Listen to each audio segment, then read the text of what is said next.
প্রসাব করার সময় যে ভুলগুলো কখনোই করবেন না, যদি করেন তাহলে দুনিয়া এবং আখিরাত উভয়ের জন্যই আপনাকে ভয়ঙ্কর বিপদ ডেকে নিয়ে আসবে। দুনিয়ারও অকল্যাণ হবে এবং পরকালের জন্য আপনাকে আল্লাহ পাক অকল্যাণের মধ্যে রেখে দিবেন, জাহান্নামের মধ্যে ঢুকিয়ে দিবেন, কবরের মধ্যেও আপনার আযাব হবে।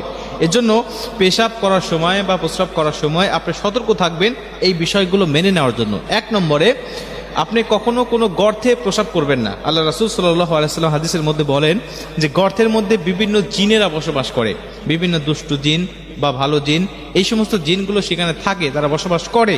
কিন্তু যদি তাদের অজ্ঞাতসারে তাদের শরীরের উপরে এই নাপাকি তোমার পেশাবটা পড়ে যায়, যদি সে ভালো জিন হয় তাহলে তোমাকে ক্ষমা করে দিবে, তাহলে তোমাকে কিছু বলবে না। কিন্তু সে যদি হয় দুষ্টু জিন, মানুষের মধ্যে যেমন ভালো মন্দ আছে, জিনদের মধ্যেও ভালো মন্দ আছে।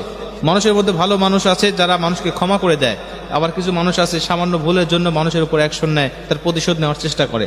জিনদের মধ্যে ঠিক অনুরূপ। আপনি জানেন না, আপনি না জেনেই তো প্রসাব করেছেন, কিন্তু এও আপনার ক্ষমা করবে না। সে আপনাকে এমনভাবে জ্বালাতন করবে, আপনার উপর আসর করবে, আপনার পরিবারের উপর আসর করবে, বিভিন্নভাবে কষ্ট দিয়ে দুনিয়ার জমিনে আপনাকে ধীরে ধীরে শেষ করে দিবে।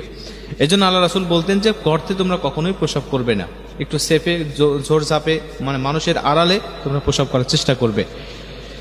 দুই নম্বরে, আপনি কখনো দাঁড়িয়ে প্রসাব করবেন না। আল্লাহ রাসূল সাল্লাল্লাহু আলাইহি ওয়াসাল্লাম একাধিক হাদিসের মধ্যেই দাঁড়িয়ে প্রসাব করার কথা বলেছেন। হযরত ওমর রাদিয়াল্লাহু তাআলা আনহু থেকে একটি হাদিস বর্ণনা করা হয়েছে, তিনি বলছেন আল্লাহ রাসূল আমাকে বললেন, ওমর, হে ওমর, এদিকে আসো, লা তাবুল কাইম, তুমি কখনো দাঁড়িয়ে প্রসাব করবে না।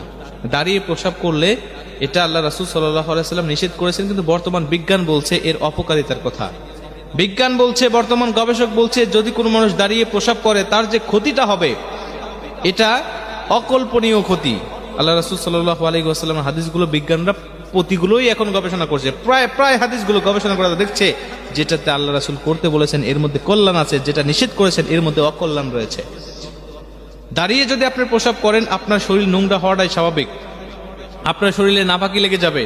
আর নাপাকি যদি আপনার শরীরে লাগে তাহলে তো আপনি বুঝছেন নাপাক হয়ে যাচ্ছেন, নামাজ পড়তেছেন, রোজা রাখতেছেন, বিভিন্ন আপনি তাসবিহ তাহলিল বিভিন্ন ইবাদত বন্দেগী করতেছেন নাপাকি অবস্থায়। আল্লাহ না করুক যদি এই নাপাকি অবস্থায় আপনার মউত আপনার হয়ে যায়, মালাকুল মউত আজরাইল আপনার নিকটবর্তী হয়ে যায়, নাপাকি অবস্থায় আপনার মৃত্যুটা হয়ে যাবে। আর ওই সময় আপনার ঈমানের সাথে মৃত্যু বরণ করা বড় কঠিন, কষ্টকর হয়ে যাবে। মুসলমান ভাইরা আমার, এই জন্য আল্লাহ রাসূলের প্রতিটা হাদিস সর্বসময় মেনে নেওয়ার চেষ্টা আপনি করবেন। 3 নম্বরে আল্লাহ রাসূল সাল্লাল্লাহু আলাইহি ওয়াসাল্লাম বলেন, পেশাব থেকে সবসময় তুমি পবিত্রতা থাকার চেষ্টা করবা। এ মুসলমান, আমরা অনেক মানুষ আছি এরকম, পেশাব করার পরে ঢিলা কুলুপ ব্যবহার করার কোনো তাওয়াক্কা তো করে না, অনেক মানুষ পানি পর্যন্ত ব্যবহার করে না। মুসলমান, এই কাজগুলো যদি কোনো মানুষ করে, আল্লাহ রাসূল সাল্লাল্লাহু আলাইহি ওয়াসাল্লাম বুখারীর বর্ণনায় বলেছেন, আমি 2টি কবরের পাশ দিয়ে যাচ্ছিলাম হেঁটে হেঁটে, হঠাৎ তাকিয়ে দেখি, আল্লাহ রাসূল সাল্লাল্লাহু আলাইহি ওয়াসাল্লাম বলেন, আমি লক্ষ্য করে তাকিয়ে দেখি, ইন্নাহুমা লা ইউআযিবান, 2টি কবরের মধ্যে আযাব হচ্ছে। আমি দাঁড়িয়ে গেলাম, সাহাবীদেরকে বললাম, সাহাবী 2টি খেজুরের ডাল আনো। একটি খেজুরের ডাল আনা হলো, আমি মাঝখান দিয়ে ভেঙে নিলাম, 2টি খেজুরের ডাল 2টি কবরের মধ্যে গেড়ে দিলাম।